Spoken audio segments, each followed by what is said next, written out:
I never imagined that the soil beneath my feet held secrets deeper than the roots of the old oak tree in my backyard.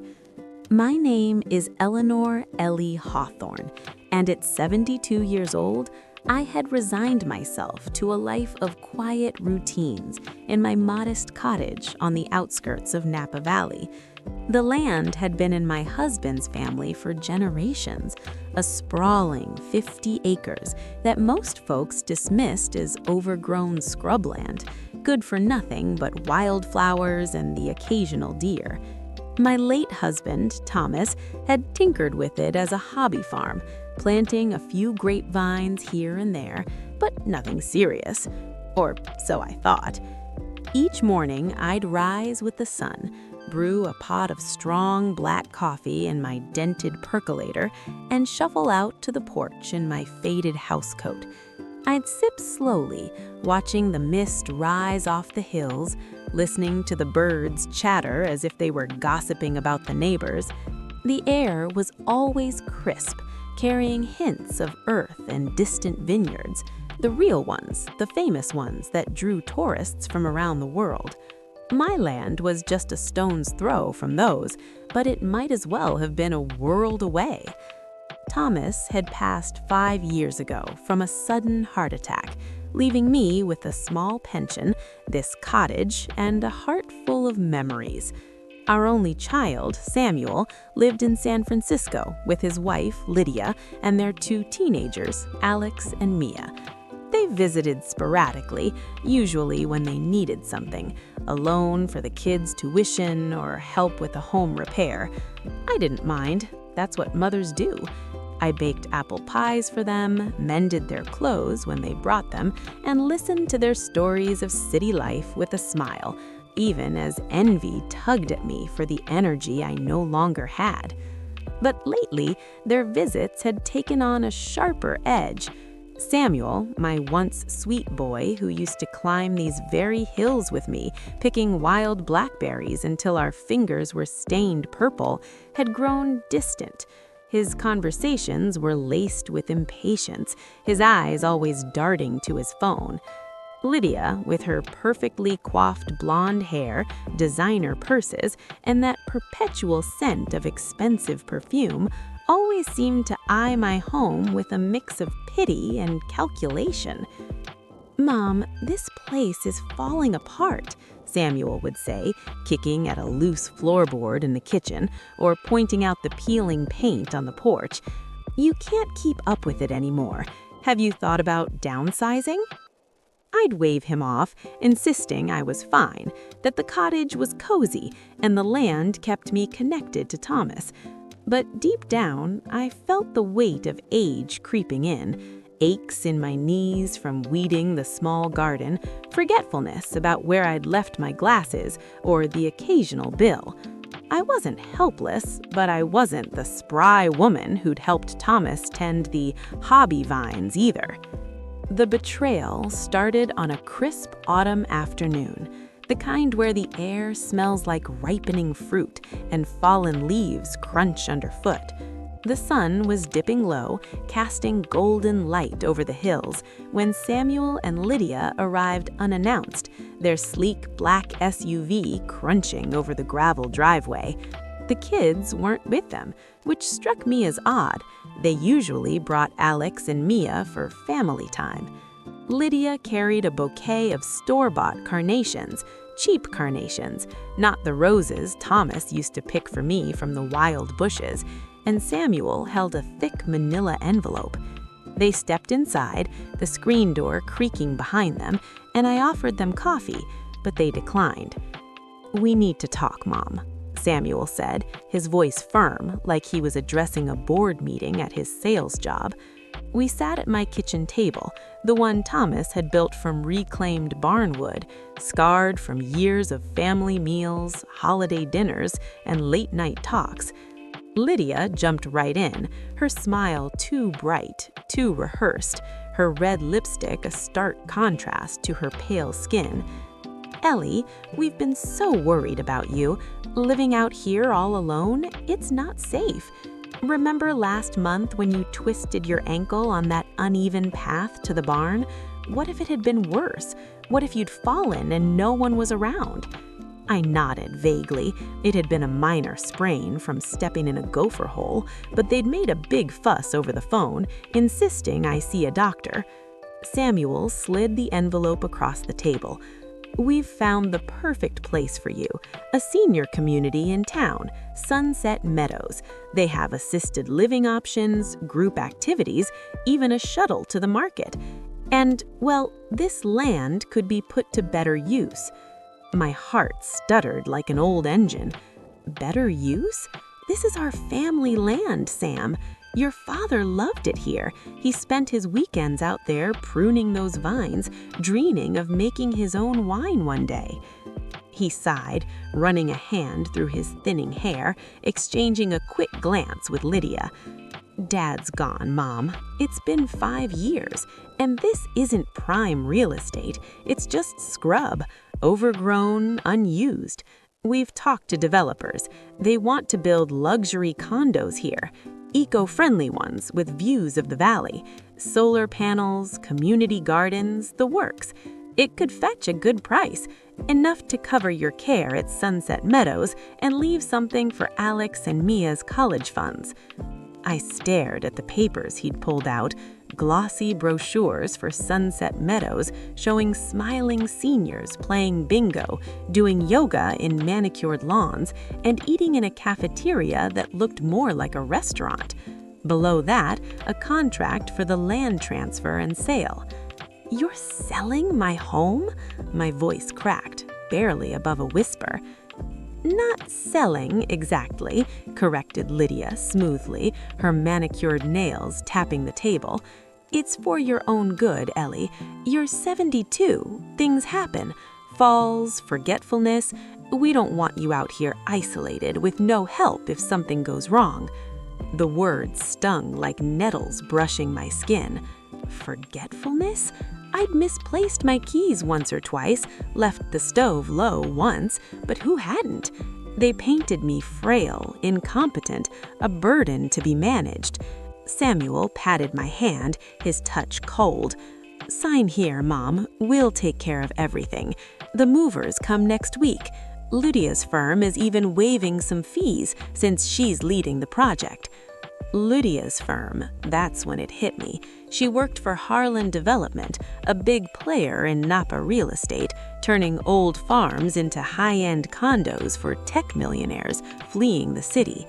This wasn't just concern, it was opportunity. They saw my land as a gold mine for their careers, their lifestyle, Samuel's sales bonuses, Lydia's commissions. I refused at first, my hands trembling as I pushed the papers away. "This is my home, Thomas's home. I can't just leave." But they persisted. Over the next days, they showed up with cardboard boxes, packing my things without asking. Lydia tossed out Thomas's old farming tools from the barn, calling them rusted junk that's a hazard. Samuel measured rooms, talking loudly on his phone to investors about clearing the overgrowth and maximizing square footage. They even brought a doctor friend for a casual checkup, who poked and prodded, then suggested in a low voice that I might have early signs of dementia, memory lapses, confusion with dates, though I'd aced his mini-test. It was a lie, I knew it, but it planted doubt in my mind, made me question myself. The humiliation peaked one evening when Lydia found my wedding album in the attic, dust-covered but cherished. "Oh, Ellie, these are so dated. Yellowed photos, old fashions. We'll digitize them for you at the new place, save Stace." She flipped through carelessly, her fingers leaving smudges, then set it in a donation pile beside Thomas's favorite flannel shirt. I snatched it back, tears burning my eyes. "That's my life you're throwing away. Our wedding, Samuel's birth, holidays, everything." Samuel intervened, his tone condescending. Mom, calm down. This is hard for us too, but think of the family. The condos will bring in millions. Lydia's firm is handling the marketing. She's a real estate whiz. And Sunset Meadows has memory care if you need it. Memory care, the word landed like a slap. That night, alone in my half-packed house, the rooms echoing with emptiness, I wept. The cottage felt like a shell, my belongings in boxes labeled keep, donate, trash. Thomas, what would you say? I whispered to his photo on the mantel, his kind eyes staring back. I felt defeated, ready to sign just to end the pain, to stop the daily invasions. But fate, or Thomas's foresight, intervened the next afternoon. While sorting the attic for essentials, as Lydia called them, her voice dripping with pity, I found a locked trunk under dusty tarps. Thomas's farming records, I thought, things he'd kept from his hobby.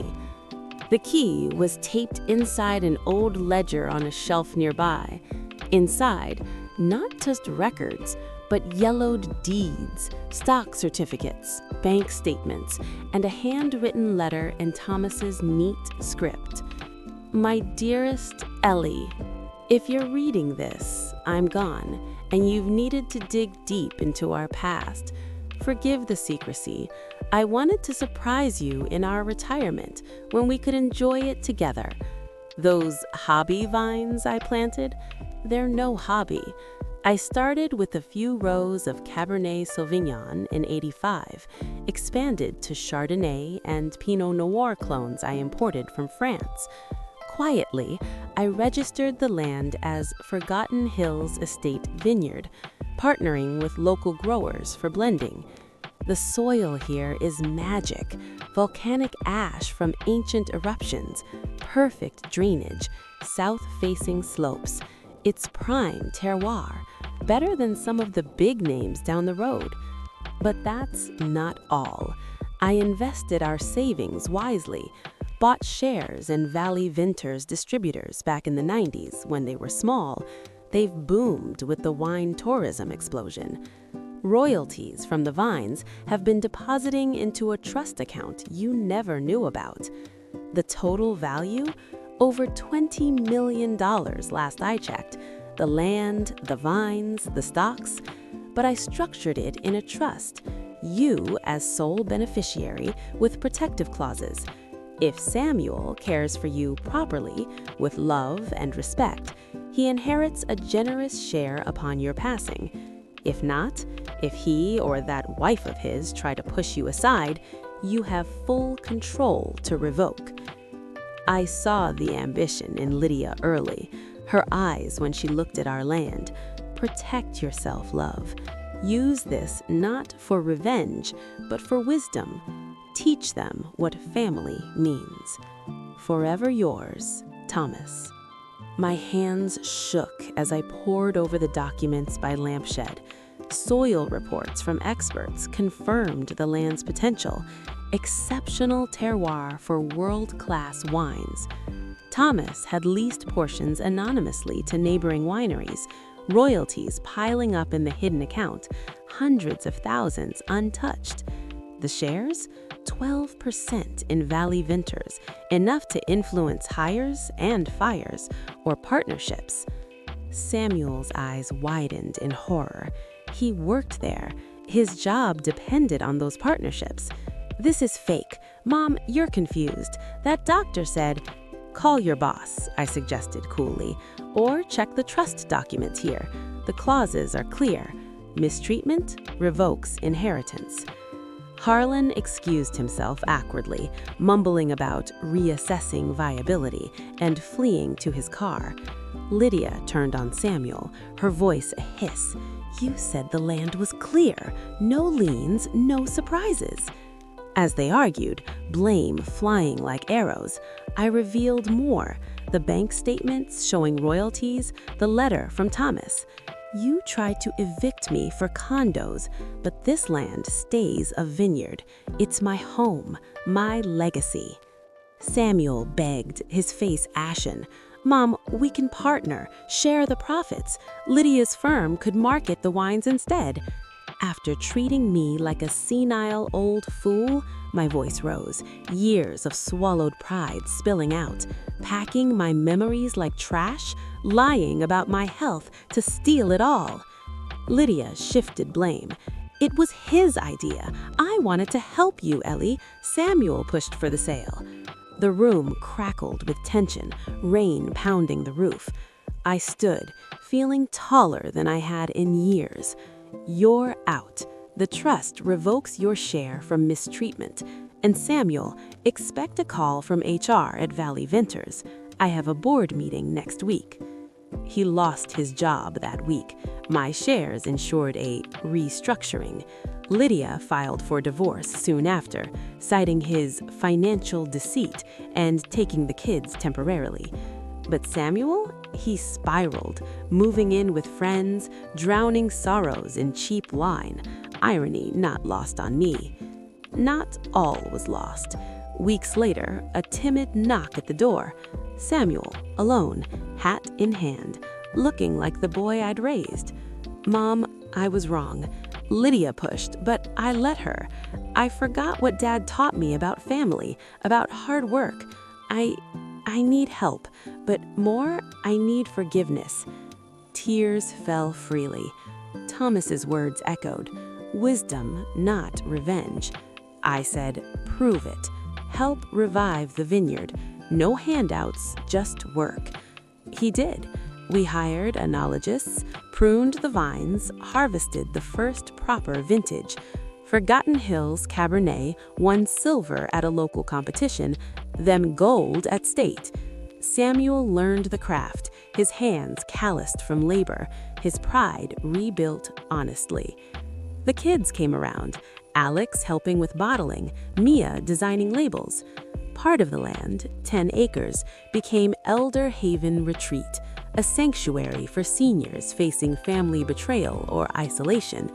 Cabins amid the vines, therapy sessions over tastings, funded by wine sales. I hosted charity events, sharing my story to empower others. 5 years later, at 77, I sip our latest vintage on the porch, the sun setting over rows of lush grapes. Serenity. Wait, no, in this story, the granddaughter is Mia's child. Wait, let's name her Lily, Samuel's new daughter from his second marriage to a kind teacher. Lily plays nearby, chasing butterflies. The vineyard thrives, a symbol of hidden strength unearthed. Thomas's legacy? Not just wine, but resilience. Some secrets, buried deep in the earth, yield the sweetest fruit when the time is right. And in the end, family isn't about blood. It's about who tends the vines with you through the storms.